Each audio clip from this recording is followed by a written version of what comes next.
now. It's loading.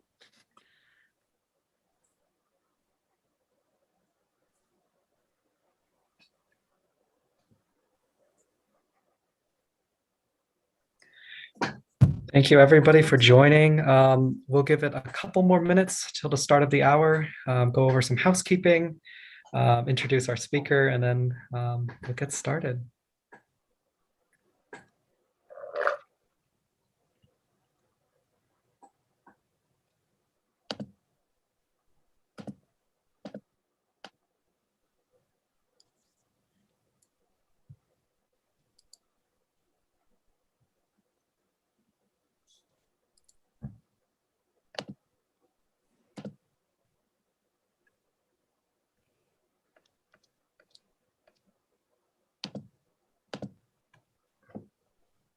Alrighty, it is 1 o'clock on the Pacific time zone and 8 o'clock Universal time zone. Thank you for everybody for coming to our keynote speech of the Summer 2021 BioCord Conference. I'm super honored to be introducing our speaker, Dr. Randy Schekman. Before we begin, I'm going to go over a few housekeeping rules. If you have any questions, please put them in the Q&A and we'll filter those through. The chat is disabled, but if you have any questions or concerns, feel free to ping one of the moderators on the Discord server and we'll get to you. And without further ado, it's my honor to be introducing Dr. Randy Schekman, a professor in the Department of Molecular and Cell Biology at the University of California, Berkeley, and an investigator of the Howard Hughes Medical Institute. He studied enzymology of DNA replication as a graduate student with Arthur Kornberg at Stanford University, and his current interest in cellular membranes was developed during a postdoctoral period at UC San Diego. Among his awards are the Gardner International Award, the Albert Lasker Award in Medical Research, and the Nobel Prize in Physiology or Medicine, which he shared with James Rothman and Thomas Sudoff. He served as the editor of the annual reviews of cell and developmental biology, as editor-in-chief of the proceedings of the NAS and eLife. In addition, Dr. Schekman is one of my favorite professors at UC Berkeley and is the reason I am studying biochemistry and molecular biology today. Dr. Schekman, it's an honor to have you, and the floor is yours. Thank you very much, Joshua, and welcome to all of you, wherever you are. It's now early afternoon in California, but I believe it's many different times around the world. Joshua has asked me to give a lecture on several topics that I will attempt to blend, having to do with my own interests in biological membranes and in interests that developed later in my career in scientific publishing, and then most recently in Parkinson's disease. And I'll tell you all about those and why I became interested in them. But let's begin, and I'll do so by sharing my screen.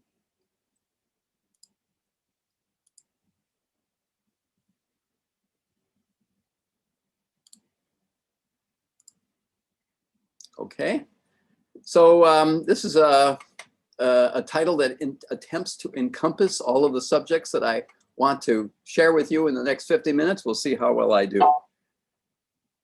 Let's begin. For those of you who haven't had a course in introductory biology or in cell biology, this is a cartoon of two different cells. This is a bacterial cell or a prokaryotic cell, and this is a eukaryotic cell. Eukaryotes differ quite substantially from prokaryotes in having a number of intracellular compartments. So for instance, this is the nucleus with an envelope that surrounds the chromosomes. And then there are other organelles such as mitochondria, which produce ATP for the cell, and lysosomes, which are degradative organelles that chew up macromolecules that the cell no longer wants. There are membranes called the endoplasmic reticulum, which I may mention, that are involved in organizing the biosynthesis of the roughly 25% of the cell's proteins that have to be exported outside of the cell. So my interest has been focused on biological membranes, how they are put together, and how they organize the process of protein secretion. So in the human genome, there are about 27,000 genes. And all of those proteins are expressed, are made by ribosomes, little kind of sewing machine-like things that stitch amino acids one next to another in the cytoplasm of the cell. But as I said, about 25% of those proteins that are made inside the cell have to escape. They have to be exported outside of the cell. So how does that happen? Let's first consider what a biological membrane looks like. Here is a cartoon that shows two leaflets of lipids. These are called phospholipids. They have polar or hydrophilic head groups that face either the interior, the cytoplasm of the cell, or the exterior of the cell. They have hydrocarbon chains, fatty acids, that occupy the interior of the membrane, make it very apolar or hydrophobic.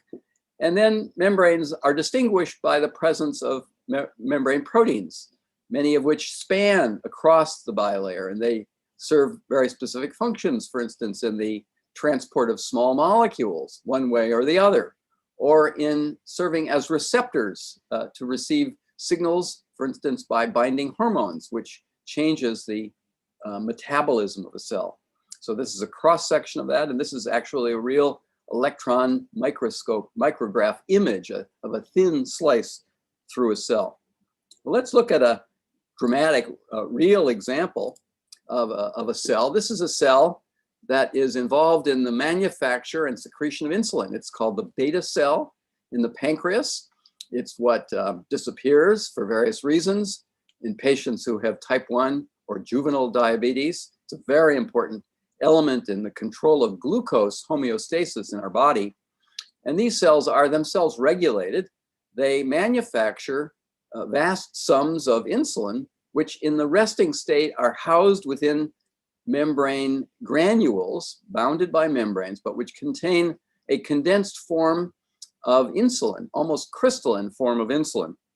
Now, when you have a meal and you start to digest polysaccharides, a signal is sent out to the beta cell, which results in the mobilization of these granules in which insulin is housed.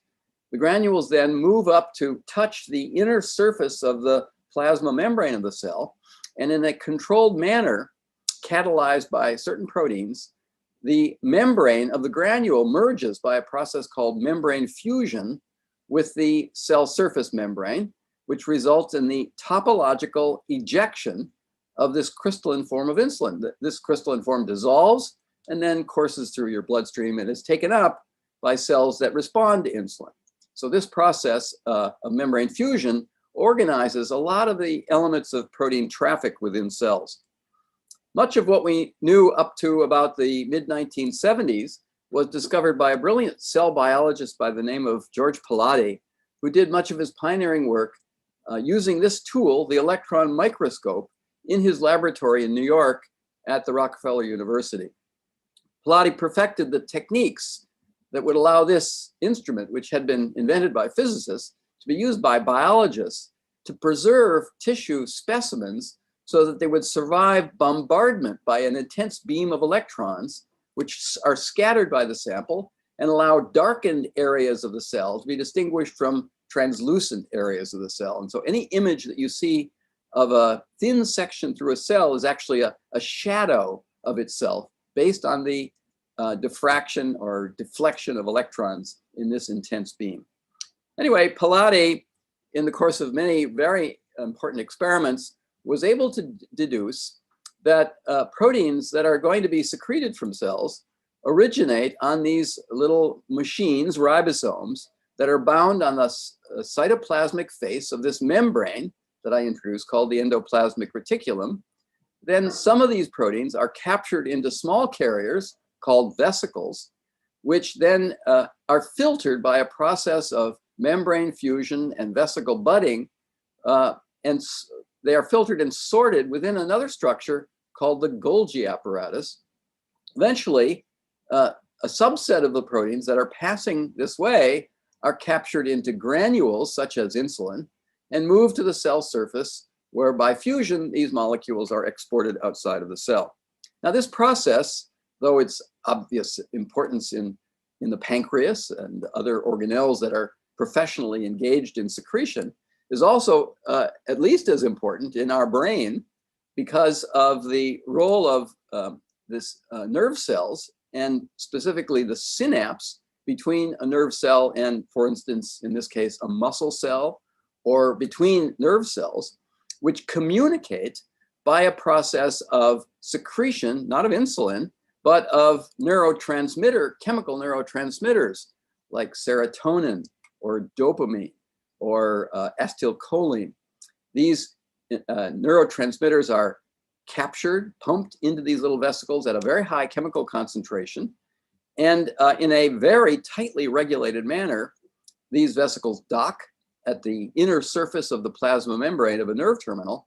And on stimulation, usually by an electrical signal, these vesicles merge by this process of membrane fusion, and the neurotransmitter is discharged into a space, the cleft of the synapse between a nerve cell and a muscle cell, or between nerve cells.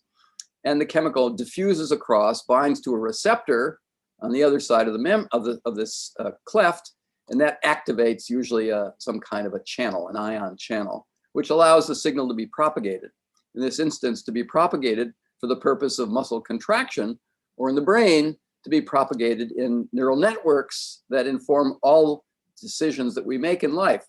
All of our thought processes, all of our emotions, everything is governed by the very tightly controlled secretion of chemical neurotransmitters.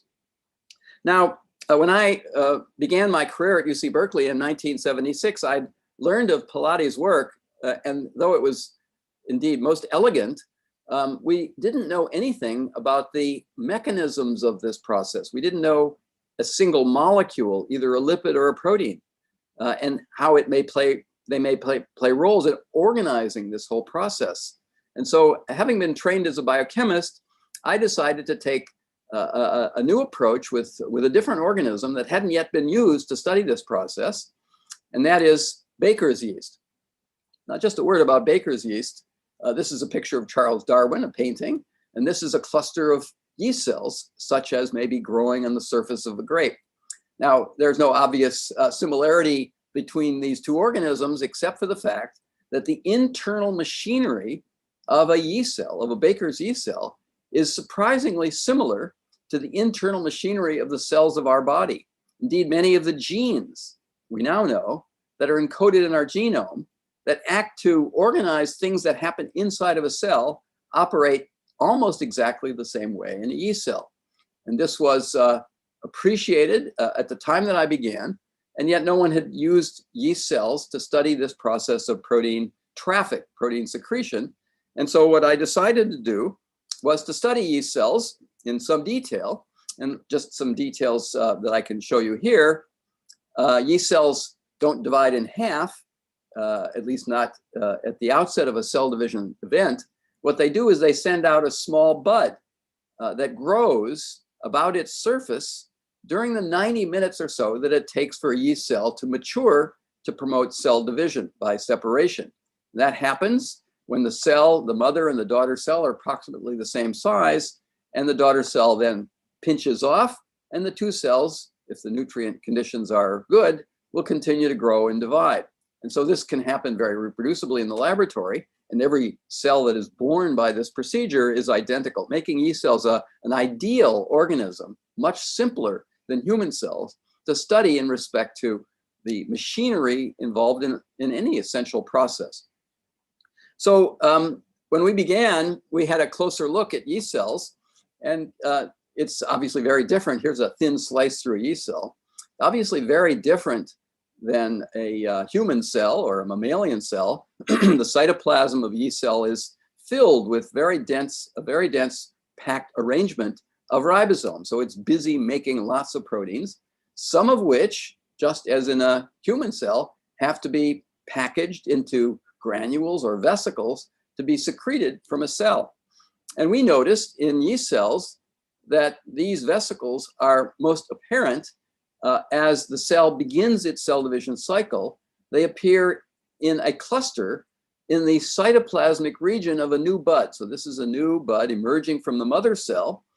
And my first graduate student, one of my first students, Peter Novick, and I realized that these vesicles may not be restricted to conveying enzymes into the cell wall. They don't make insulin, they don't make neurotransmitters, they make enzymes that a yeast cell needs to grow in nature. And it seemed obvious that these vesicles could, by fusion, discharge secreted proteins to the cell wall, but also that the membrane constituents that would go into building the plasma membrane would similarly be inserted by this process of fusion, so that step by step, in quantal fashion, each fusion event would allow the bud to grow larger and larger and larger. And so that simple prediction had a very simple and elegant way of being tested, and that is to use genetics. Now, it's very simple to do a classical kind of genetics in yeast by isolating mutations that interrupt the function of a particular gene. You do this by taking a yeast culture and exposing it to a chemical that causes mutations, and then you plate the cells out and you look for whatever sort of defect you wish to investigate. Now, in our instance, our prediction was that this process of membrane fusion would be essential for the cell to grow and divide. So, of course, if you then made a mutation in a gene required for that process, the cell would die because the cell couldn't enlarge. So there's a way of dealing with this, and that is to isolate mutations that cause a very subtle change in the protein, making it thermally unstable. So some proteins can be mutated so that they work perfectly well at room temperature, but they unfold and lose their function when they are warmed up to human body temperature. So that small change in temperature is perfectly compatible with all normal yeast proteins, but when you have a certain kind of mutation, the cell dies only when it's exposed to the high temperature. So I won't share all the details, but I'll give you the punchline. When Peter started looking for these mutants, he found one in a random collection of temperature-sensitive colony-forming mutant cells. And when he investigated one particular one, he found that when the cells were warmed up to human body temperature, enzymes that normally get secreted outside of the cell instead build up in the cytoplasm or inside the cell. But when the cells are then returned to room temperature, the enzymes that had accumulated are discharged properly. We then had a look inside the cell of the mutant cell, having grown this mutant cell for a couple of hours at 37 degrees centigrade. We were quite delighted to see that in this mutant, as the cell arrests its secretion at 37 degrees, vesicles, which we showed accumulate with the secretory enzymes inside, vesicles build up to a much higher extent than is ever seen in a normal cell. They fill the entire cytoplasmic volume, and the cell simply arrests in place, no longer expanding as it should were it a normal cell. And as a result, the cells die of a kind of constipation. After a few hours, they don't burst because the cell wall is so rugged, but they basically choke themselves to death, and that's why they die.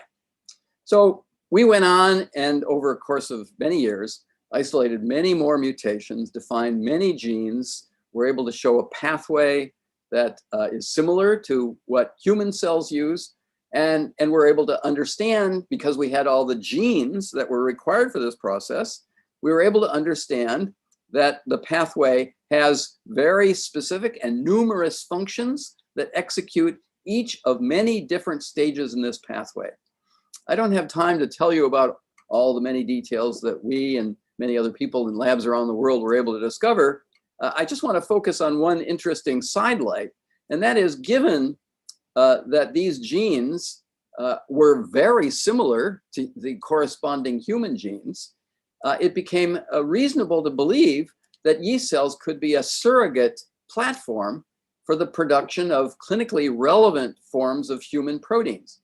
And so I helped a local biotechnology company in the Bay Area engineer two different proteins, not of yeast origin. One, insulin, human insulin, and the other, the viral protein of the virus hepatitis B. If you use the human yeast, the human gene for insulin, and you introduce it into a yeast cell, you can trick the yeast cell into manufacturing insulin, which then goes piggyback along this pathway. And insulin, being a small molecule, is secreted into the growth medium.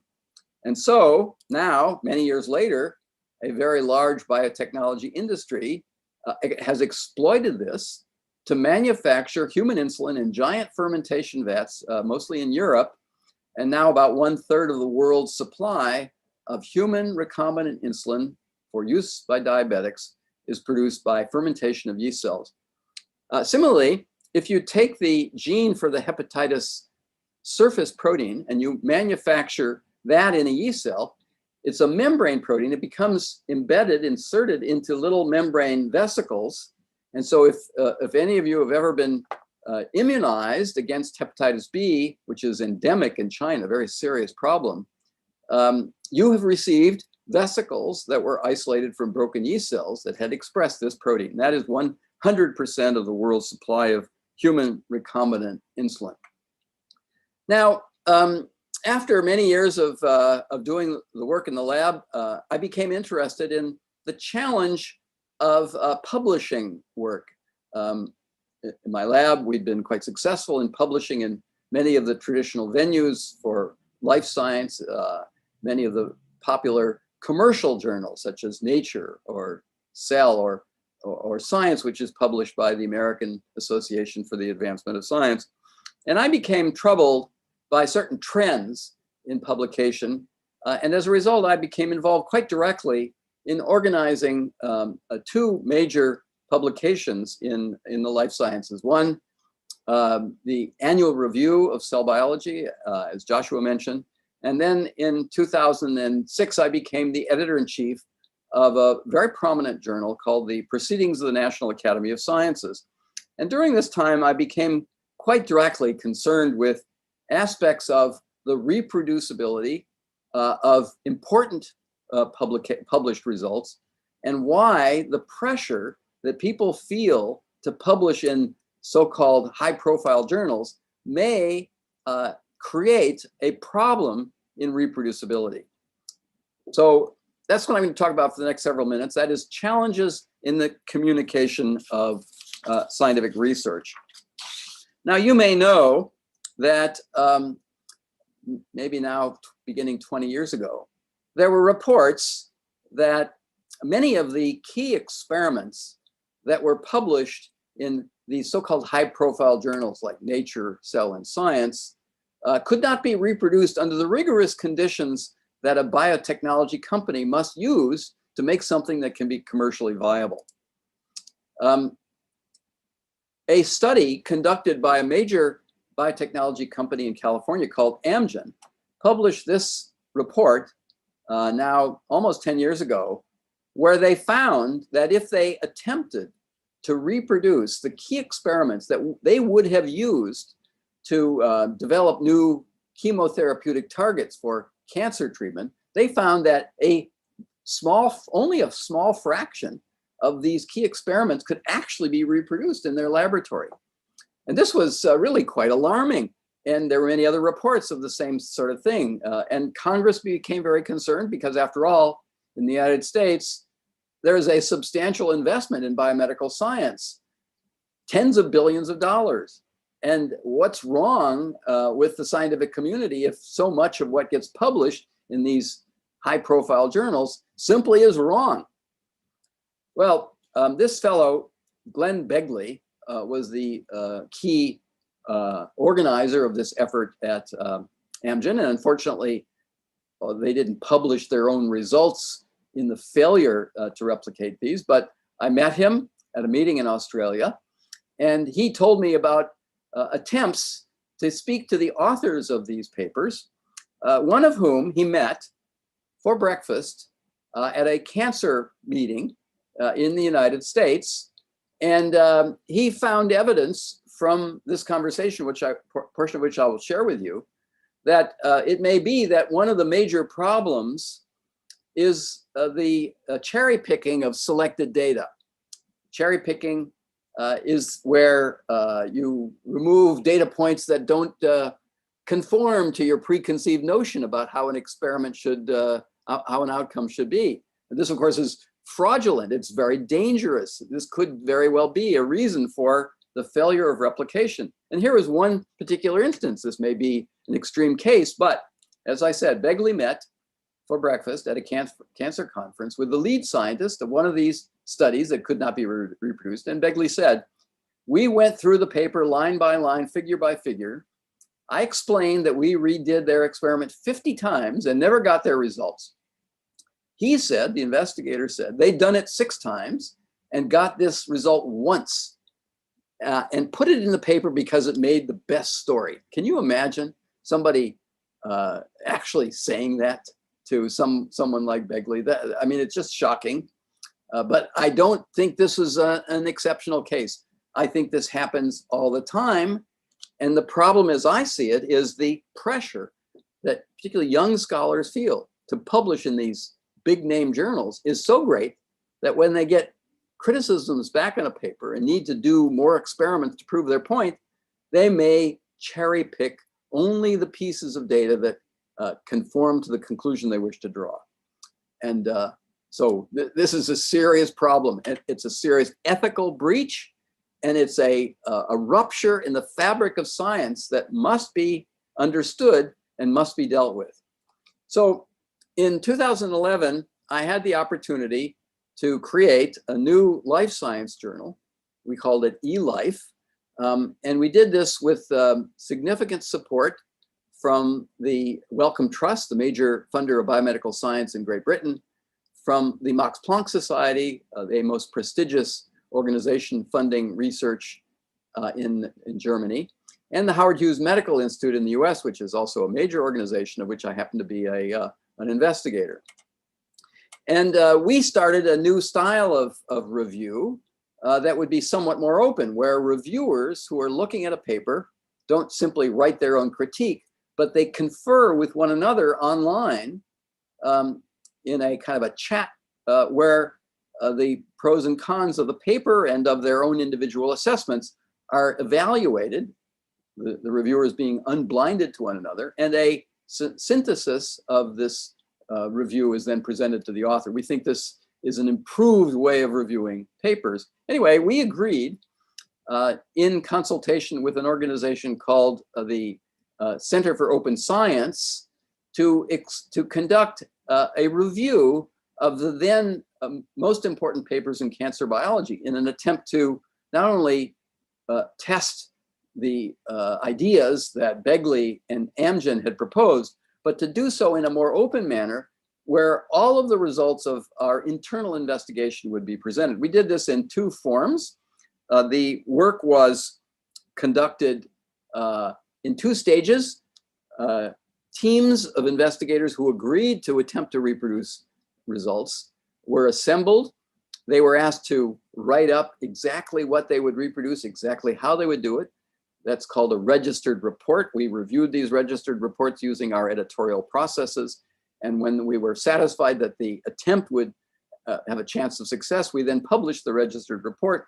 That team was then commissioned to reproduce key experiments. And when those were done satisfactorily, we published the results, and they're called the replication studies. Well, so a registered report is, as you say, as I just said, they were peer reviewed by our open review process, and then the experiments were conducted and published whether or not the results were reproduced. The results were mixed, I have to say, and this is a summary essay that we published after the first 5 such replication studies were conducted. We found in just a small sample that some of the studies could be reproduced. We found that a small number of them could not be reproduced. And then we found others where it simply wasn't possible to set up the experiment for various technical reasons that had nothing to do with the investigators. So it was a very long, involved process, but we did find some evidence for failure of replication. And this was reported in Science and some of these other journals. In the first instance, just 2 of the 5 cancer papers could adequately be reproduced. So this is a challenge, and it is enormously involved and very expensive to conduct these studies. the jury, I have to say, is still out. We need to find ways of teaching young scholars what the proper ethical considerations are in conducting their own research.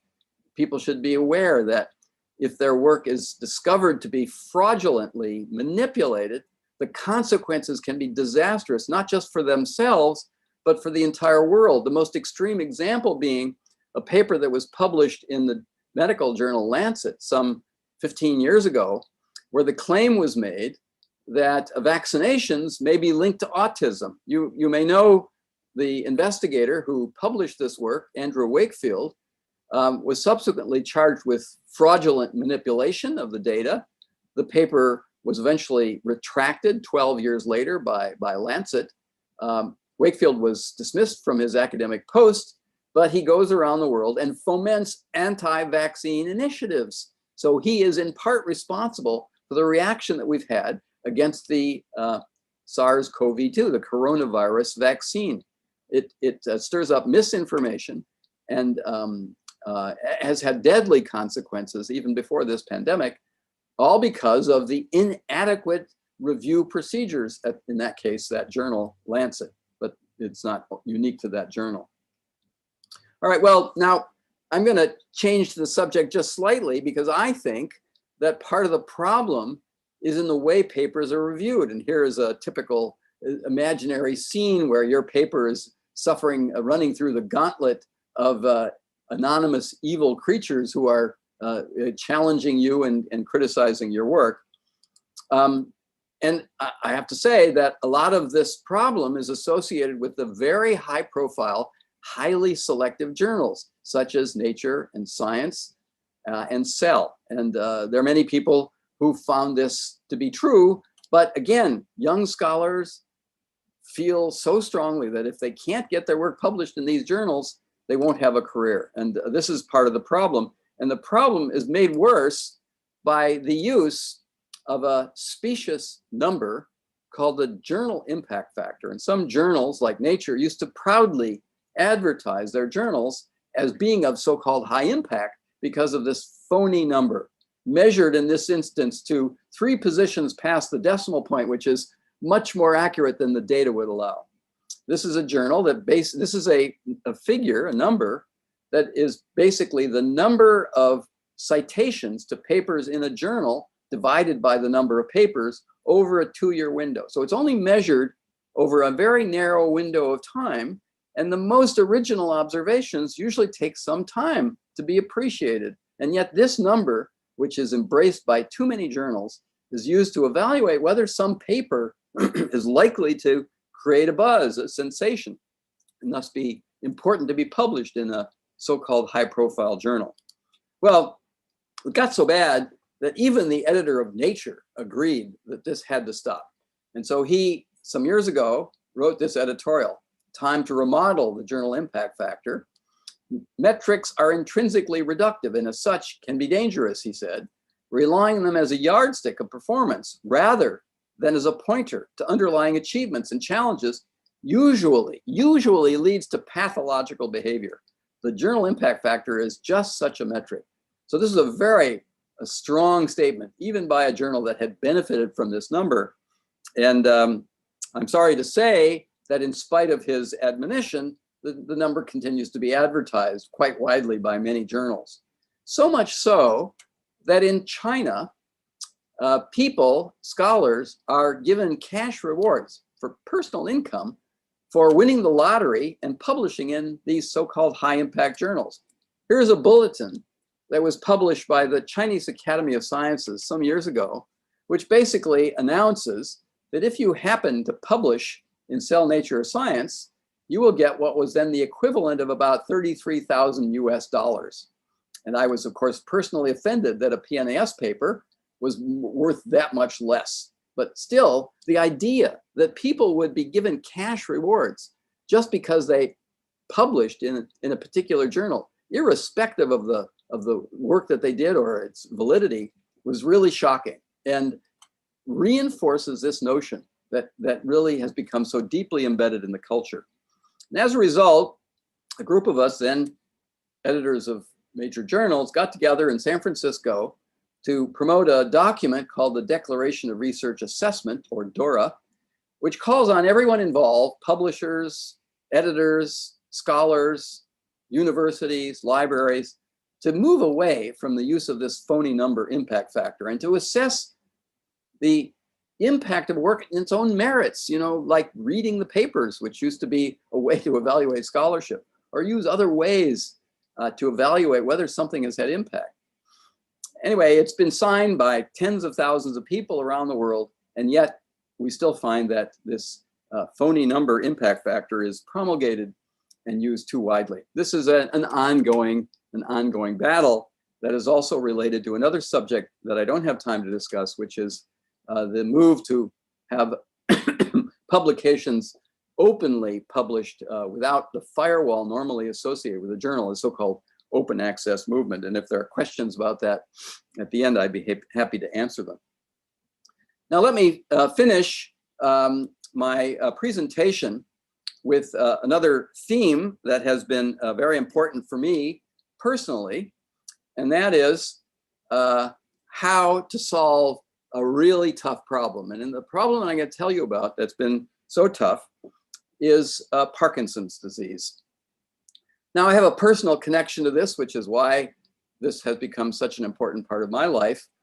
My wife suffered from Parkinson's disease for some 20 years until she eventually died after having suffered for some years with dementia. That was devastating, obviously, to me personally, but it was frustrating. It was frustrating in the sense that there's so much work that goes on Parkinson's, but during that 20 years, I knew that there would be nothing to emerge that would help her, because the problem of Parkinson's is so tough. Patients present at different points in their life with different symptoms. They progress at different rates with different sets of symptoms. There is one common feature of the disease, but there appear to be many paths to that common link. And we know very little about that. So after she died, I was approached by a family foundation of a very prominent philanthropist who himself has a family history of Parkinson's.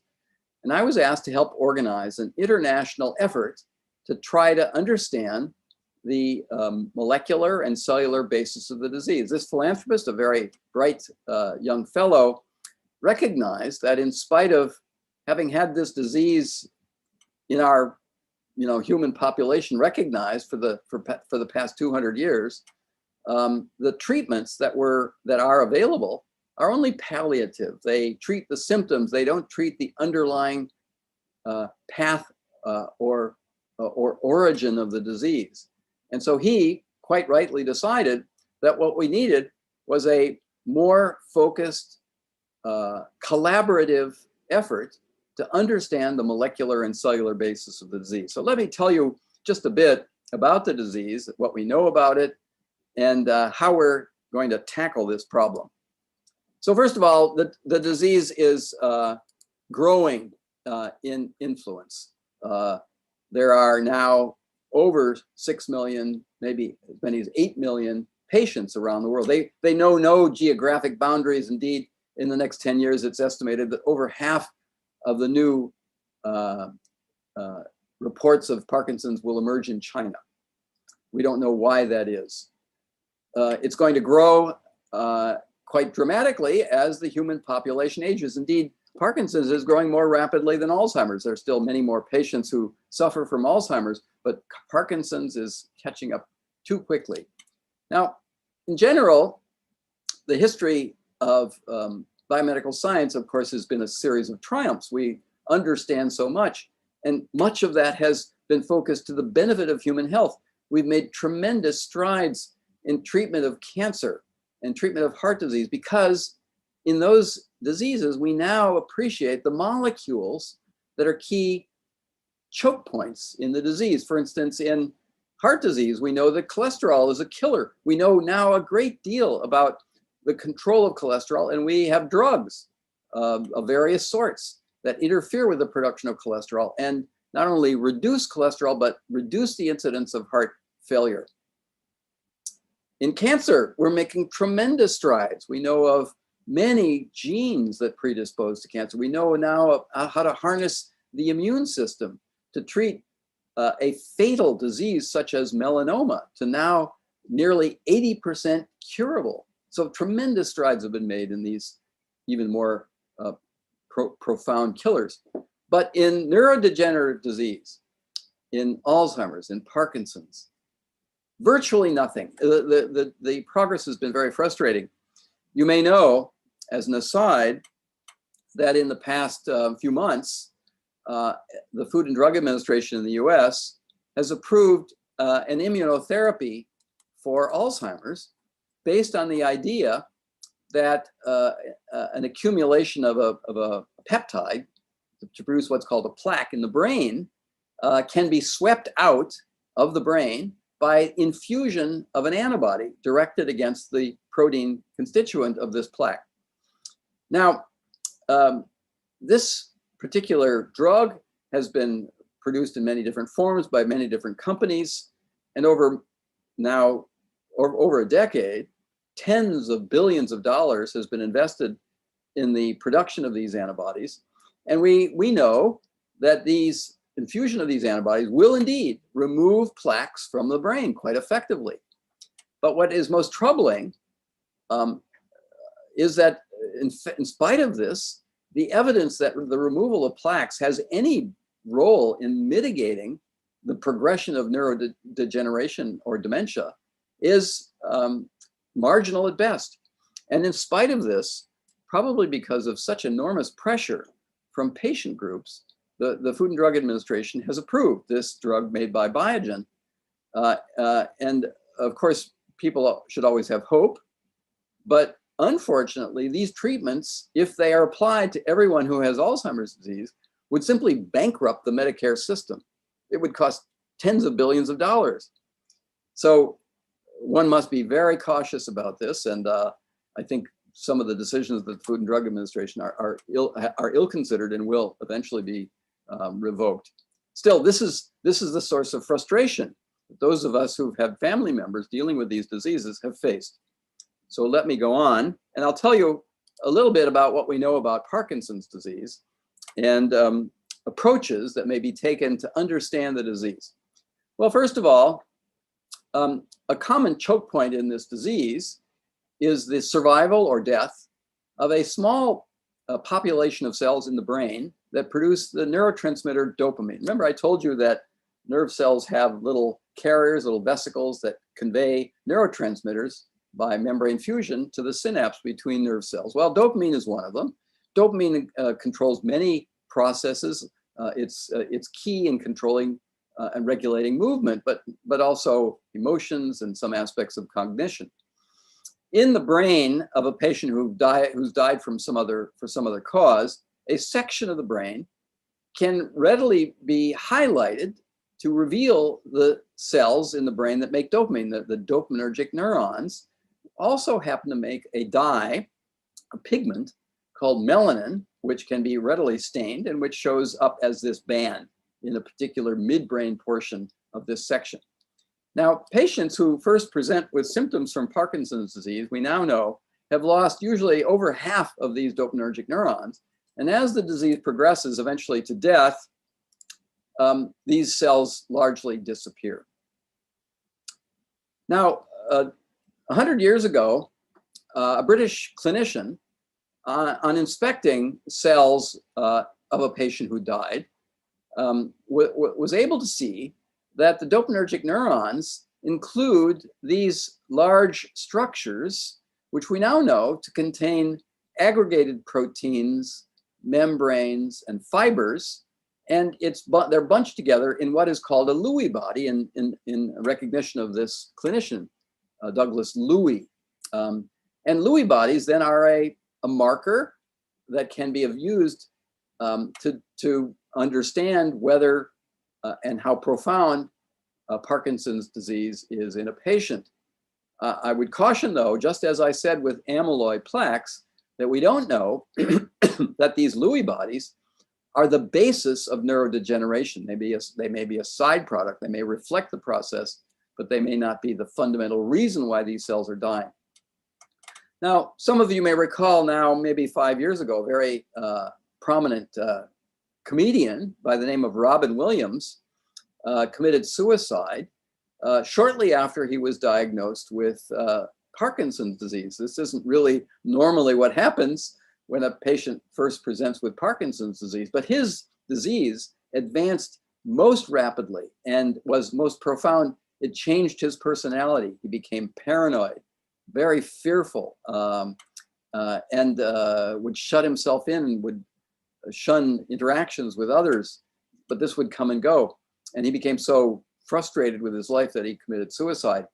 His wife, who was shocked at this, commissioned a section of his brain after he died, and they discovered Lewy bodies all over his brain, not just in the region that makes dopamine, but also in the a region that controls emotion, fight or flight response, the amygdala. And that may have explained his very erratic behavior as a result of the accumulation of these Lewy bodies. In his case, the disease was referred to as diffuse Lewy body disease. They were spread all over the brain. And that, unfortunately, was what my wife was also diagnosed with, just on the basis of her symptoms, diffuse Lewy body disease. Now, we know that one of the key proteins in these aggregates, these Lewy bodies, is a protein that's called alpha-synuclein, a protein that is often found in brain cells. And we also know that some fraction of patients who have a familial genetic form of Parkinson's have one of two different kind of problems with alpha-synuclein. Some are mutations that change one particular amino acid in the protein and make it more prone to aggregate.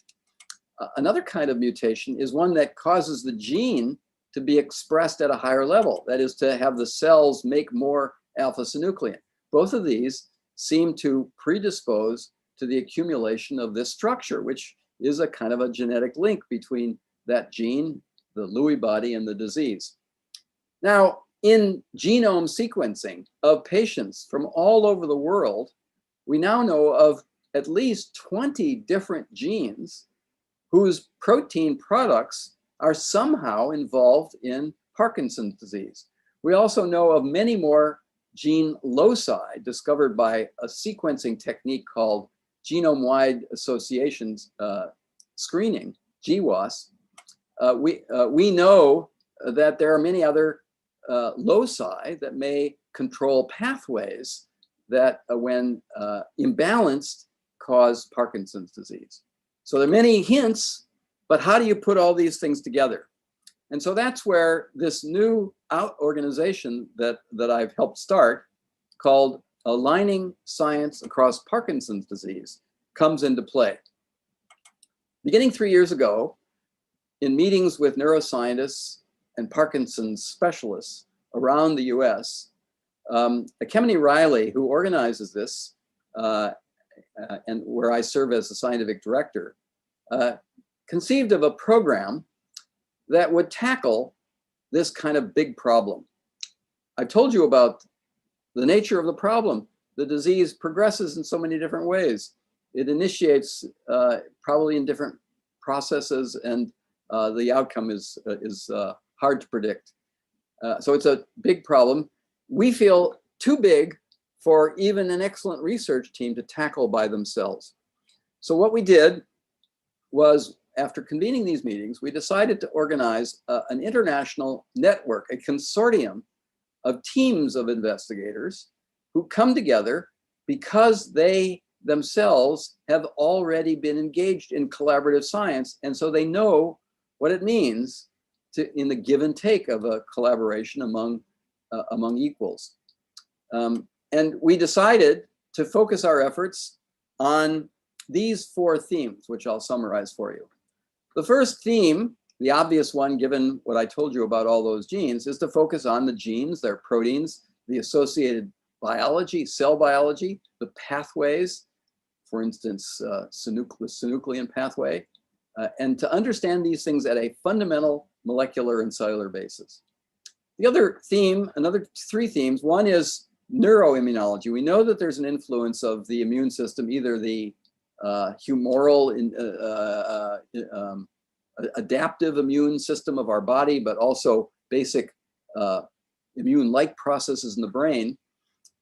Lesions that are surrounded by Lewy bodies often appear inflamed.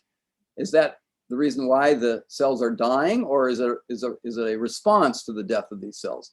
We know so little, but we want to see how the immune system interacts with the brain to either initiate or potentiate the advancement of the disease. We even know very little about the circuitry.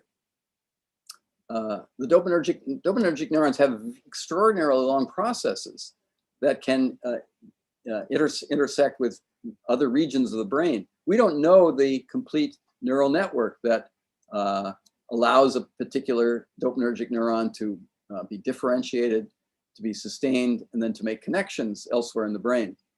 We know that alpha-synuclein, at least in experimental models, can initiate its aggregation in the gut, and that aggregation appears in experimental animals, at least, to be able to migrate up the vagus nerve into the brain and then to spread throughout the brain. Is that the path that is taken for a patient, or is this just some kind of experimental artifact? So that's an aspect of circuitry that we're also looking at. And finally, and most mysteriously, there is often a period of time, it's called the prodrome, which can precede the development of the movement disorder by 10 or 20 years, where patients have particular symptoms. They have a poorly developed sense of smell, or they have constipation or gut disorders. Of course, these are not diagnostic of Parkinson's, but patients who progress to the disease very often reflect on these kinds of symptoms in the past. But one symptom has a very high probability of progressing to disease, and that is a syndrome called REM sleep disorder. And this is a syndrome where patients, once they're asleep, fail to discriminate their sleep and wakeful thoughts. And they have when you have nightmares, which you normally don't express as you're asleep, these patients act them out. They flail around in bed. They sometimes can throw themselves out of bed, or they can harm themselves or their partner.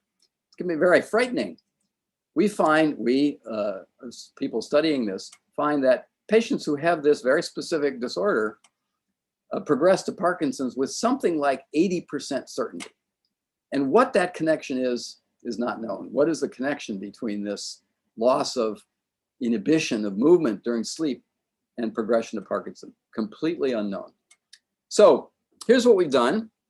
Last October, last year we conducted a competition for teams of investigators, 4 or 5 individual laboratories coming together, a core of whom had already been in collaboration on Parkinson's or something else, but they came together with people who are experts in Parkinson's, but others who are new to Parkinson's, with young scholars, usually, in fact, always from bringing institutions together. We found 21 teams comprising nearly 100 principal investigators in their laboratories in 60 different institutions in 11 different countries. And we were able to provide very generous support. Each team received up to $9 million for 3 years to distribute among the members of the team to conduct work.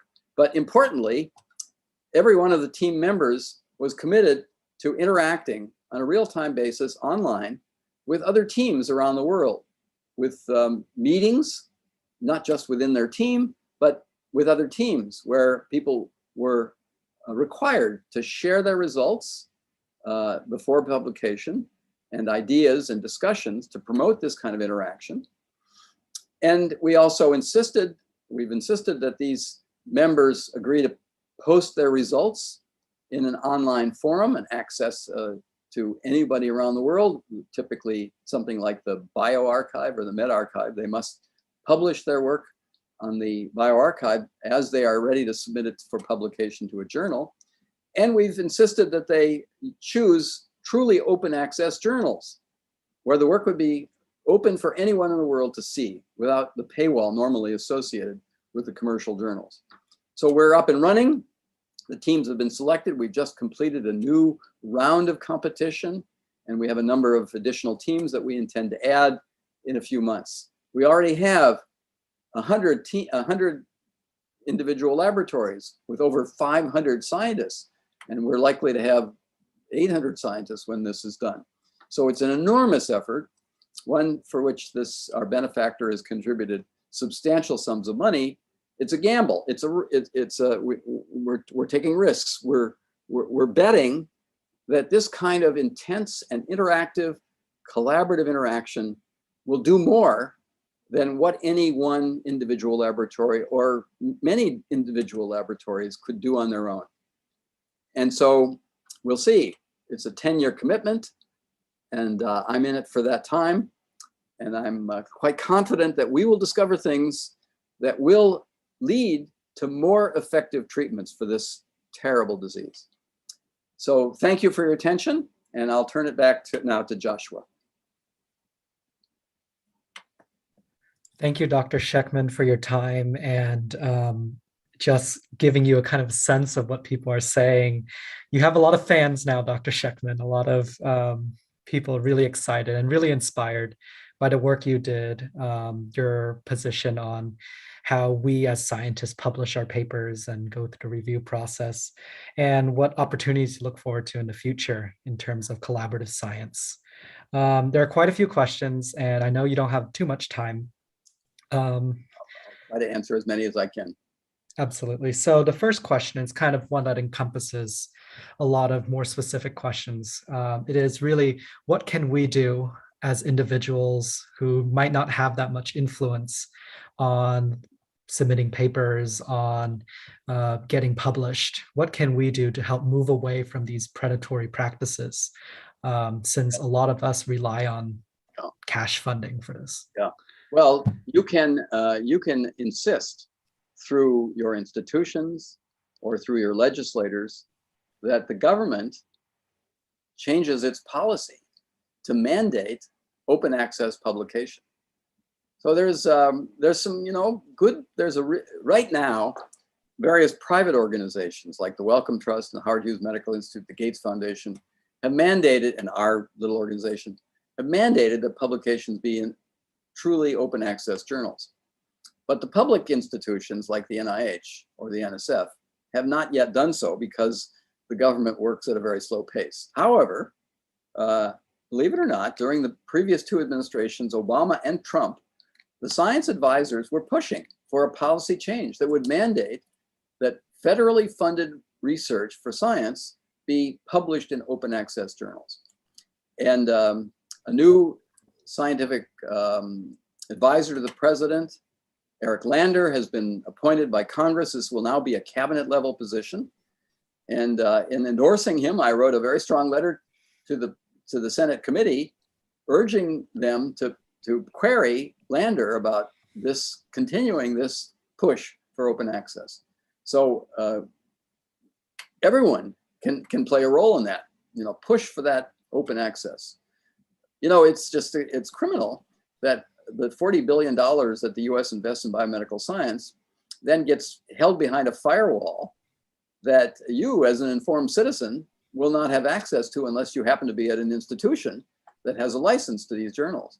Even physicians who are not part of a big hospital network don't have access to the primary literature. Small biotech companies can't afford the licenses for these journals, so they have to pirate the journals to get the essential information. This will go away with open access. And of course, the commercial publishers have been fighting this tooth and nail for many years, but they're in a losing battle.